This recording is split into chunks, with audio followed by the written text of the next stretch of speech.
खुलुमबाय लोगोफोर, गोजोन फुंबिलि बयनिसिमबो। नोंथांमोनखौ डियार ब्रह्म चेनेलाव आरो फिन खेबसेबाव बयखौबो बरायनाय बावहरग्रोनाय जाबाय। आं दिनै नोंथांमोननि सिगाङाव आरोबाव माखासे गोदान सानसेनि खौरां लानानै फैबावलायबाय। आसा खालामो नोंथांमोनहा खौरांखौ खोनासंनानै मोजां मोनगोन। गिबि खौराङावनो दङ आसाम पुलिसआ गाज्रि आखुनि केसआव गोजौ थाखोनि इउटुबारफोरनो गोदान समन जारि खालामदों। गुवाहाटी क्राइम ब्रान्चआ मुंदांखा इउटुबार आशिष अंसलानी आरो रणबीर आल्लावादियानो गोदान समन जारि खालामनानै श' इन्डियाज गट टेलेन्टआव अजद होजानाय गाज्रि आयदानि सायाव गावनि नायबिजिरनायखौ गोख्रोंसिन खालामदों। 10 फेब्रुआरियाव रेबथुमनाय बे केसआ गुवाहाटीनि थागिरि लोख बरुवानि अजदनि सायाव बिथा खालामनाय। मुं दोनजानाय गुबुन गोहोम खोख्लैग्राफोरनि गेजेराव जसप्रीत सिंह, अपूर्व मखीजा आरो फेस्ला फावखुंगुर समय रैना दं। आसाम पुलिसआ रोखा खालामो दि आरोबाव नायबिजिरनायनि थाखाय मोनसे हानजा मुम्बाइ दैथायहरनाय जादों। भारतीय न्याय संहिता 2023, आईटी एक्ट 2000, सिनेमाट'ग्राफ एक्ट 1952 आरो आइजोफोरनि सोद्रोमथि गैयै थान्दैथि आयेन 1986 नि सिङाव दाय होनाय जादों। दान्थे-बिदान्थेनि उनाव रैनाया गासैबो श' एपिसडफोरखौ बोखारदोंमोन। फारसेथिं आल्लावादियाया सिगाङाव गावनि बिबुंथिनि थाखाय निमाहा बिदोंमोन। नैथि खौराङाव दङ बड'लेण्डआव आदिबासी हेरिटेजखौ संरैखा खालामनो थाखाय बिरसा मुन्डा हारिमुआरि मावथांखि बेखेवदों। बिटिआरनि गाहाय प्रमद बर'आ क'क्राझारनि खोला कारिगावआव बिरसा मुन्डा हारिमुआरि मावथांखिनि अन्थाइ खाम्फा गायसनदों। बड'लेण्ड टेरिटरियेल काउन्सिल (BTC) जों जुरिजेननाय 10 कौटि रांनि मावथांखिनि थांखिया आदिबासी हारिमुखौ रैखाथि होनाय आरो जौगाहोनाय। बे हाबाफारियाव बाहागो लानानै बर'आ थागिबि दोरोंफोर आरो उनमोनथाइखौ संरैखा खालामनो थाखाय BTC सोरखारनि खोथा होनायखौ रोखा खालामो। हारिमुआरि मिरुआ हारिमुआरि हाबाफारिफोरनि मोनसे मिरु महरै खामानि मावगोन। गुबुन मोनसे हाबाफारियाव बर'आ 11 कौटि रांजों लुजानाय बड'लेण्ड मुलुगसोलोंसालियाव जोहोलाव नीलेश्वर ब्रह्म अडिट'रियामखौ बेखेवदोंमोन। गोबां गाहाय मावख'गिरिफोरा बे हाबाफारियाव बाहागो लादोंमोन, जाय थागिबि सुबुं माहारिफोरखौ मदद होनो आरो बिसोरनि उनमोनथाइखौ रैखा खालामनो थाखाय BTCनि सोलिबाय थानाय नाजानायखौ दिन्थियो। थामथि खौराङाव दङ STF आसामआ अपारेशन प्रघातनि सिङाव चेन्नाइआव ABTनि गाहाय मावथिखौ खादों। स्पेशेल टास्क फर्स STF आसामआ सासे गाहाय उदखारि हानजानि मावथि अबुसलाम आलीखौ अपारेशन प्रघातनि सिङाव चेन्नाइआव मलबादि नेटवार्कखौ नोजोर होनानै खादोंमोन। इन्टेलिजेन्स इनपुटनि सायाव बिथा खालामनानै STF आसामआ अन्ध्र प्रदेश आरो तामिलनाडु पुलिसजों लोगोसे 12 फेब्रुआरियाव अपारेशनखौ खालामदोंमोन। आसामनि धुबुरीनि थागिरि आलीआ अनसारुल्ला बांला टीम ABT आरो जमात उल मुजाहिद्दिनजों सोमोन्दो दंमोन। बिथाङा दिसेम्बर 2024 मायथाइनिफ्राय खारखोमानानै दंमोन। बिबानगिरिफोरा फोथायो दि बिथाङा उदखारि हाबाफोराव गोनांथार बिफाव लादोंमोन। गोबां उदखारि बेरेखा आयेननि सिङाव केस होजानाय आलीखौ STF PS केस नं 21/2024 नि सिङाव खानाय जादोंमोन। उदखारिफोरनि बेरेखायै आसामनि दावहाखौ गोख्रों खालामनानै IGP पार्थसारथि महन्तनि दैदेननायाव बे अपारेशनखौ लेङाइ SP सत्येन्द्र सिंह हाजारिया दैदेनदोंमोन। ब्रैथि खौराङाव दङ बारग' हेन्डलुम डाइरेक्टरखौ गुवाहाटीनि न'आव थैना थानाय मोन्दों, गावखौ फोथैना लानायनि सन्देह। हेन्डलुम एन्ड टेक्सटाइल बिफाननि बारग' सामलायगिरि कबिता डेकाखौ 13 फेब्रुआरि बिस्तिबारखालि फुङाव गावनि जालुकबारिनि न'आव थैनानै थानाय मोननाय जादों। पुलिसआ नायबिजिरनायखौ जागायदोंब्लाबो गिबि रिपर्टफोरा गावखौ फोथैनायनि सुबुरुन होयो। डेकाया बिफानाव थिसननाय नेमखान्थि 2019-20 नि थाखाय गिबि मन्थ्रिनि स्पेशेल भिजिलेन्स सेलजों नायबिजिरगासिनो दंमोन। थांनाय दानाव बिबानगिरिफोरा मोनद' दान्थे-बिदान्थे गोनां थिसनथायफोरनि बिजिरनायनि बाहागो महरै बिथांजोनि न'आव सिग्रोमदोंमोन। बिथांजोआ मोनसे हा जाख्ल'नायजोंबो सोमोन्दो दंमोन, जाय आयेनारि नायबिजिरनायाव दाजाबदेरदोंमोन।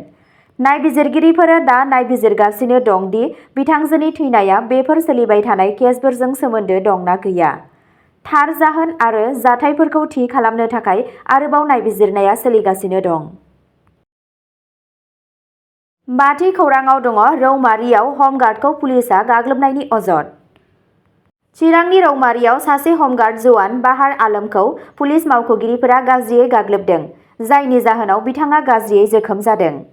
सोमोनांथावना 13 फेब्रुआरि खालि फुंनि 11 रिंगायाव खौरांगिरिफोरा आखाइ होनायसिम बिथांखौ हरसे फाहामथाय हेफाजाब होनायनिफ्राय गोजानाव दोननाय जादोंमोन, जायनि जाहोनाव पुलिसआ बिथांखौ देहा फाहामसालियाव लांनो गोनां जादों। काजलगांव पुलिस थानायाव बिबानाव थानाय आलमखौ रौमारी पुलिसआ गावनि न'आव जिरायबाय थानाय समाव सोंलु सोंदोंमोन आरो थारजों बुदोंमोन। उनाव बिथाङा गोबां जोखोम जानानै धालिगाव बेरेकाव सौहैयो। बे जाथाया रायजो-राजानि रागा जोंखांहोदों, जाय पुलिसनि अनागार आरो सुबुं मोनथायखौ सिफायनायनि सायाव जिंगा सिखांदों। रिपर्टफोरा सुबुरुन होयो दि बेयो रौमारी पुलिसजों लोब्बा थानाय बेबादि गिबि जाथाय नङा, जाय बांलांनाय सोंखारिनायखौ दाजाबदेरदों। 6थि खौरांआव दङ गसाइगावआव हाग्रानि मैदेरनि गाग्लोबनायाव सासे बैसोगोरा आइजोनि जिउ खहा, फिसायआ जोखोम। गसाइगावनि रायमना सोनाब फरेस्ट रेन्जनि सिङाव थानाय बनगाव गामियाव हाग्रानि मैदेरनि गाग्लोबनायाव सासे बैसोगोरा आइजोनि जिउ खहा जायो आरो बिनि फिसायआ गोब्राब जोखोम जायो। बे जाथाया फुंनि 3:30 रिंगासोआव जादोंमोन जेब्ला मैदेरा रायमना नेशनेल पार्कनिफ्राय बायजोआव ओंखारलांदोंमोन। थैनाय सुबुंखौ 65 बोसोर बैसोनि सत्यावती बसुमतारी होनना सिनायथि होदों। फारसेथिं बिनि फिसाय सत्रसिं बसुमतारीआ मैदेरखौ होहरनो नाजानायाव गोब्राबै जोखोम जायो। बिथांखौ फाहामथायनि थाखाय देहा फाहामसालियाव थिसननाय जादों। बे गाग्लोबनाया गामिखौ सोमोनांहोदों। थागिरिफोरा दुखुनांथाव खहा जानायाव दुखु फोरमायदों। बेनि अनगायैबो सामुएल टुडु मुंनि सासे गामियारि सुबुंनि मासे मोसौबो मैदेरजों बुथारजादोंमोन। बे ओनसोलाव मानसि-हाग्रा जिबनि सौग्रावलायनाया मोनसे गाहाय जिंगा सिनांगौ जानानै दं, मानोना हाग्रानि मैदेरफोरा गले-गले आदार नागिरनानै मानसि थाग्रा जायगाफोराव हाबलाङो, जायनि जाहोनाव जिउ आरो धोन खहा जायो। हाग्रा मावख'गिरिफोरखौ जाथायनि बागै सांग्रां खालामनाय जादों आरो जायगानि बिबानगिरिफोरा थासारिखौ नोजोर होगासिनो दं। 7थि खौरांआव दङ क'क्राझाराव बिरसा मुन्डा हारिमुआरि नब्लांनि थाखाय अन्थाइ खाम्फा गायसनदों। बिटिआर मानगोनां गाहाय मावफुं सोद्रोमा सिएमनि हारिमुआरि बिथायारि सानज'थाइखौ गोख्रों खालामनायनि फारसे मख'जाथाव आगानजों क'क्राझारनि दक्षिण कारिगावआव बिरसा मुन्डा हारिमुआरि नब्लांनि अन्थाइ खाम्फा गायसनो। खेबसे आबुं जानायनि उनाव बे कमप्लेक्सआव हारिमुआरि संरैखाथिनि मिरु महरै खामानि मावगोन, जाय बिटिआरनि बायदि रोखोमनि हारिफोरनि धोनि उनमोनथाइ, दोरोंफोर आरो आरिमुआरि फोरमायथिफोरखौ फालिगोन। बेयो ओनसोलाव थागिबि आरिमु महरफोरखौ जौगाहोनाय आरो हारिमुआरि सोलाय-सोल'खौ बांहोनायाव गोनांथार बिफाव लागोन होनना मिजिंथिनाय जादों। अन्थाइ खाम्फा गायसननाय हाबाफारियाव मानगोनां एमएलए श्री लरेन्स इस्लारि, मानगोनां मावफुं सोद्रोमा इएम श्री उइलसन हासदा आरो श्री रन्जित बसुमतारी आरो मानगोनां काउन्सिल एसेम्ब्लिनि सोद्रोमा एमसिएलए श्री माधव चन्द्र छेत्रीजों लोगोसे गोबां गेदेमा सुबुंफोरा बाहागो लादोंमोन। बिटिआर सोरखारनि गोजौ थाखोनि मावख'गिरि आरो गुबुन मानगोनां आलासिफोराबो नुजाथिदोंमोन। बे हाबाफारिया बिटिआर खुंथायनि हारिमुआरि सिनायथिखौ संरैखा खालामनाय आरो जौगाहोनो सोलिबाय थानाय रादायखौ दिन्थियो। बेखौ रोखा खालामो दि इयुन जोलैफोरा दावगानायखौ बोजबनानै गावनि रोदाफोरखौ सोमोन्दो लाखिनो हायो। 8थि खौरांआव दङ बड'लेण्ड मुलुगसोलोंसालियाव जोहोलाव नीलेश्वर ब्रह्म अडिट'रियाम हल बेखेवदों। मानगोनां गाहाय मावफुं सोद्रोमा सिएम श्री प्रमद बर'आ मैया बड'लेण्ड मुलुगसोलोंसालियाव गोदानै लुफुंनाय जोहोलाव नीलेश्वर ब्रह्म अडिट'रियाम हलखौ बेखेवना होयो। 1140 जिरायनाय गोहो आरो गोदान मुगानि सुबिदाफोरजों अडिट'रियामआ सोलोंथायारि, हारिमुआरि आरो रायजोआरि हाबाफारिफोरनि थाखाय मोनसे गोनांथार जायगा जागोन। बेयो मुलुगसोलोंसालिनि बिथायारि सानज'थाइखौ बांहोगोन आरो फरायसाफोरनि थाखाय मोनसे साबसिन सोलोंथाइनि आबहावा होगोन।